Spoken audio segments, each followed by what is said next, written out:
Барсам, қарасам, өлім төшөгүндө экен. Анан кирсем, менден коркуп атасың деди. Жок, коркком жок. Анан сурап калды. Эй молдо деди. Мени Кудай кечиреби? Мен айттым, кечирет. Мен коммунист болсом да кечирет.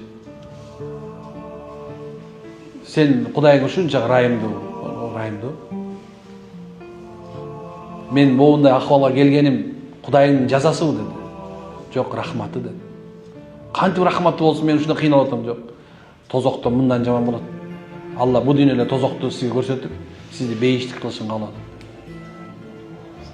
Эмне кылайын деди. Айтыңыз келме. Мен келме билбейм деди. Мен айткам, кайтылаңыз сен. Анан ла илаха иллалла Мухаммад расулуллах десем, мындай карады дагы, жок сен мындай айтпа мага деди. Сен башкача айт. Ана мейли кыргызча айтайын. Bir Allah'dan başka sığınıp layık zat yok деп айтты. Canım Muhammed Allah'ın elçisi деп айтты. Desem, ушуну айтты да, эми тигинчини айт деди. La ilahe illallah Muhammed. Бирок мен ошол көзүн ошо мынтип карай калсам, карасам бутунун учунан баштап жан суруп жаткан сездим да. Тартылганда қан тамыр үзүлүп атканын көрдүм. Имам Газали рахимулла айткан, качан жан денеде калып калышты каалайт экен да. Ошол мезгилде ушунчалык катуу кармалат экен дагы, баягыл жерден чыкпаганга аракет эткен денеден, коркконунан. Титилип келатканын көрдүм.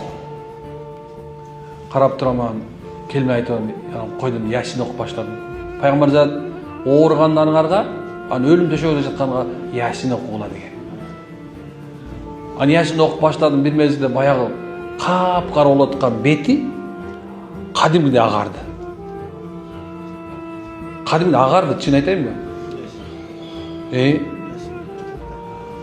Ошо мезгилден кийин келмен айтты дагы, болду деди. Мен бейишти көрдүм деди. Шап өлүп калды. Көзү жумулган боюнча, ооз жабылган боюнча кетти.